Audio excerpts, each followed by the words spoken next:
आज हम आम की खट्टी मीठी चटनी या छुंदा बना करके तैयार करेंगे। इसमें आपको धूप दिखाने की ज़रूरत नहीं है, फटाफट से बनकर तैयार हो जाता है। आप इसे साल भर से भी ज़्यादा स्टोर कर सकते हो और जो पहली बार भी बना रहे हैं, एकदम परफेक्ट बना लेंगे। नमस्ते दोस्तों, स्वागत है आपका श्याम रसोई में। तो चलिए शुरू करते हैं बनाना। तो आम का ये चटपटा छुंदा या चटनी बनाने के लिए मैंने यहाँ पर 1 किलोग्राम तोतापुरी वैरायटी के कच्चे आम लिए हैं। ये वैरायटी मार्केट में जल्दी आ जाती है और सब जगह आसानी से मिल भी जाती है। तो इन कच्चे आम को मैंने अच्छे से धोकर सुखा लिया है और अब हम इन्हें छील लेते हैं। आप बड़े साइज के कच्चे आम लीजिएगा, जिससे आपको एकदम बढ़िया मात्रा में गुद्दा मिलेगा और आपका छुंदा भी अच्छी क्वांटिटी में बैठेगा और उसमें रस भी ज्यादा होता है। और कैरी एकदम वाइट होनी चाहिए।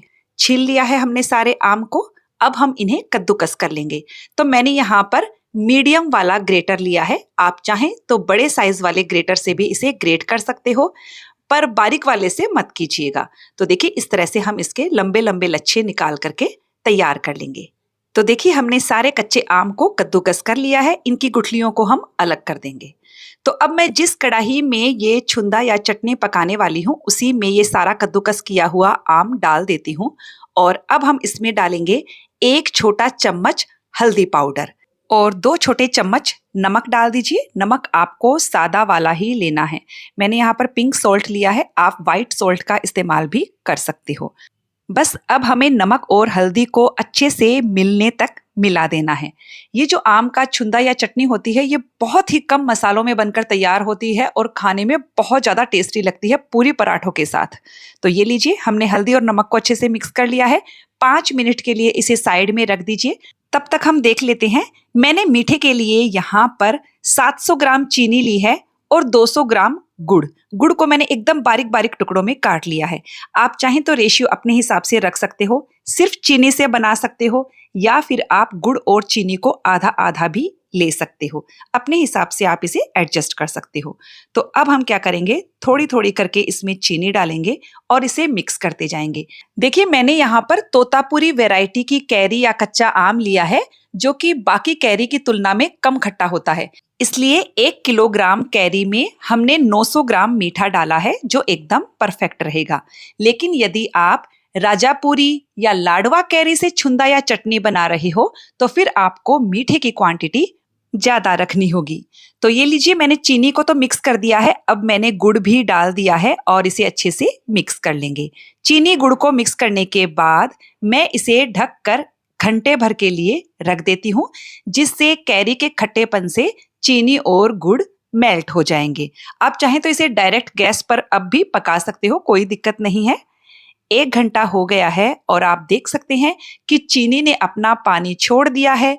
गुड़ अभी पूरी तरह से मेल्ट नहीं हुआ है, लेकिन जब हम इसे गैस पर पकाएंगे तो ये भी मेल्ट हो जाएगा। तो चलिए अब हम इसे गैस पर पकाते हैं। तो मैंने कढ़ाई को गैस पर रख दिया है और गैस की फ्लेम को मैंने मीडियम और हाई के बीच में कर दिया है। अब हम छुंदे को पलटे से बीच बीच में चलाते रहेंगे जब तक कि इसमें हल्का हल्का उबाल नहीं आ जाता है। और ये देखिए, आप देख सकते हैं कि चारों तरफ से हल्का हल्का उबाल आने लगा है। अब हम गैस की फ्लेम को बिल्कुल धीमा कर देंगे और इसे तब तक पकाएंगे जब तक कि इसमें एक तार नहीं बन जाता है और बीच बीच में आप इस छुंदे को पलटे से चलाते रहेंगे। तो देखिए, गुड़ की वजह से जैसे जैसे ये पक रहा है, इसका कलर थोड़ा थोड़ा डार्क होता जा रहा है। ध्यान रखिएगा, उबाल आने के बाद हमें फ्लेम को बिल्कुल धीमा कर देना है। और जब भी मैं ये चटनी बनाती हूँ, हमेशा टाइम देखकर बनाती हूँ। उबाल आने के बाद 25 मिनट के करीब लगते हैं एक तार बनने में। तो हमें इस छुंदे या चटनी को पकाते हुए करीबन 25 मिनट हो गए हैं। तो हम इसे चेक कर लेते हैं कि इसमें एक तार बना है कि नहीं। और ये देखिए, काफी गाढ़ा भी दिख रहा है। तो चलिए, तार कैसे चेक करना है, आप इस तरह से पलटे पर उंगली को इस तरह से लीजिए और ये देखिए पूरा एक तार बन गया है। तो बस अब आपको गैस की फ्लेम को बंद कर देना है। फ्रेंड्स, मुझे यहाँ पर 25 मिनट लगे हैं। हो सकता है कि गैस की फ्लेम किसी की थोड़ी सी कम या किसी की थोड़ी सी ज्यादा हो, तो टाइम ऊपर नीचे हो सकता है। तो आप एक बार 15-20 मिनट बाद भी चेक कर लीजिएगा। तो गैस की फ्लेम को हमने बंद कर दिया था और अब हम इसमें कुछ मसाले डालेंगे। मैंने यहाँ पर 1 बड़ा चम्मच कश्मीरी मिर्च का पाउडर लिया है। ये तीखा नहीं होता है, लेकिन इससे हमारे छुंदे का कलर बहुत ही गजब का आएगा। 1 छोटा चम्मच मैंने यहाँ पर भुने हुए जीरे का पाउडर लिया है और केवल 1 पिंच मैं यहाँ पर लौंग और दालचीनी का पाउडर डाल रही हूँ। मैंने 2 लौंग और एक छोटा सा टुकड़ा दालचीनी का लिया था, उन्हें क्रश कर लिया था। यदि आपके पास ये ना हो तो आप 1 पिंच इसमें गरम मसाला डाल दीजिए, आपका काम हो जाएगा। सारे मसालों को अच्छे से मिक्स कर दीजिए और ये देखिए कश्मीरी मिर्च पाउडर की वजह से कितना बढ़िया छुंदे का कलर आया है। तो बस अब हम इसे पूरी तरह से ठंडा होने देना है। ठंडा होने के लिए आप इस पर कोई प्लेट मत लगा दीजिएगा, वरना प्लेट पर स्टीम बनेगी और वो इस छुंदे में गिरेगी, आपका छुंदा खराब हो सकता है। इसे खुले में ही ठंडा होने दीजिए। तो करीबन 6 से 7 घंटे हो गए हैं। ये हमारा छुंदा पूरी तरह से ठंडा हो चुका है। आप देख सकते हैं कितना गजब का लग रहा है। तो बस अब आप इसे स्टोर कर सकते हो। स्टोर करने के लिए एकदम साफ और सूखी बरनी लीजिएगा, उसमें कहीं भी पानी नहीं होना चाहिए और इस छुंदे को आप स्टोर कीजिए।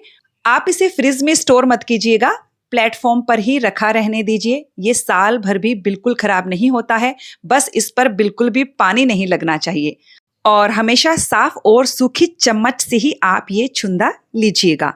तो फ्रेंड्स, आपको ये रेसिपी कैसी लगी मुझे कमेंट करके जरूर बताइएगा।